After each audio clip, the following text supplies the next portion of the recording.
सबसे ज़्यादा ज़रूरी काम क्या है गवर्नमेंट के लिए और इवन हम लोग के लिए भी? ग्रीन हाउस गैस का उत्सर्जन कम से कम करना। किसका? Green house gas. और ये ग्रीन हाउस गैस होती क्या है ये हमने आपको पहले भी वीडियो में बताया है, जैसे CO2, SO2, NO2, nitrous oxide, methane. अब कार्बन डाइऑक्साइड तो हर चीज़ से निकलती है। मान लीजिए आप उत्पादन कर रहे हैं, कोई इंडस्ट्रीज है तो वहाँ पे कोयला बर्न होगा, हीट तो हर जगह चाहिए, तो भी कार्बन का उत्सर्जन। फॉसिल फ्यूल आप जो पेट्रोल डीजल बर्न कर रहे हो उससे भी कार्बन। SO2, O2 ये पेट्रोल डीजल के कंबशन से निकलती है, SO2 और NO2। मतलब जो चीज़ बहुत ज़रूरी, हम लोग गाड़ी का यूज़ तो बंद नहीं कर सकते बट उससे निकलती है। मीथेन क्या होती है? जो पशु जुगाली करते हैं, गाय भैंस, उससे निकलती है। धान की खेतों से निकलती है, बोलते हैं ये मास गैस है, मतलब मंगल पे मिलती है, मास गैस है।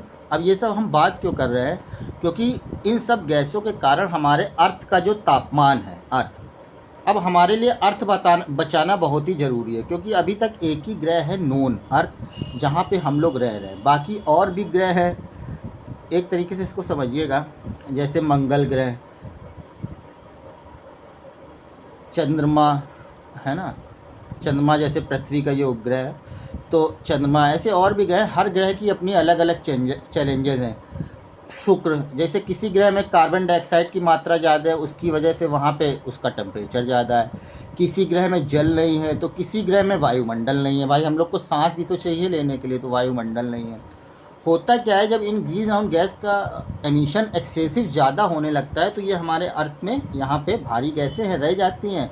वो हमने बताया है, सूर्य का तापमान आता है, उसकी वजह से हमारे अर्थ का तापमान बढ़ रहा है। अच्छा, ये बढ़ना क्यों चैलेंजेस है? अगर किसी को ना समझ में आता हो तो ऐसे समझो, जैसे आप लोग घर में अंडा उबालते हो ना, तो अंडा जब उबालते हो तो बाहर वाला उसका पोर्शन गर्म होता है, वो इतनी तेज़ गर्म हो जाता है कि अंदर उसका वाइट वाला पार्ट अंदर जम जाता है। इसी तरह जब पृथ्वी ये पूरी गर्म हो जाएगी तो उसके अंदर जो भी लोग रह रहे होंगे, पूरी पारिस्थितिकी तंत्र, इवन मनुष्य, जीव जंतु, पेड़ पौधे, जो भी रह रहा है, वो एक तरीके से, अब आप समझ लो, जब ये अंडा गर्म हो जाता है, अंडा बाहर की तरफ गर्म होने से अंदर जम जाता है, तो उस तरीके से अंदर वाले लोगों का क्या होगा। और आप लोग गर्मी के समय में इसका अनुभव भी कर रहे होंगे।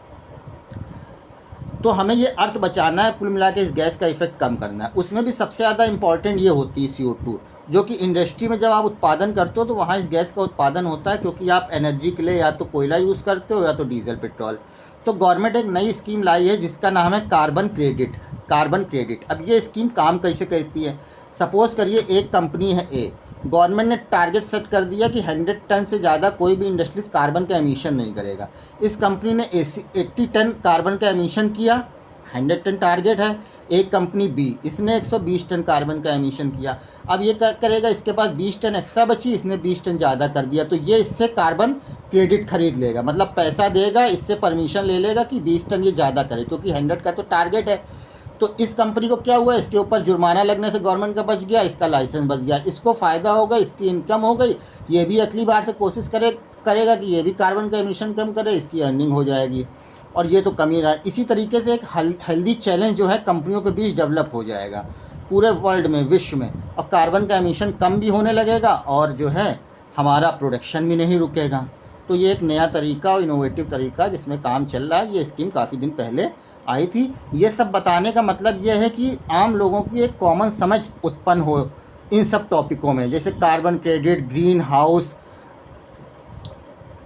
इन सब जैसे टॉपिक में। जैसे न्यूज़पेपर आता है, आप लोग देखते हैं, जब ऐसे टर्म आते हैं तो आदमी छोड़ देता है, अरे क्या पढ़ेंगे, समझ में नहीं आ रहा। ऐसे कॉमन समझ डेवलप होगी तो आप लोग उस इंटरेस्ट आएगा, देखेगा, लोग पढ़ेगा, समझेगा। That's it.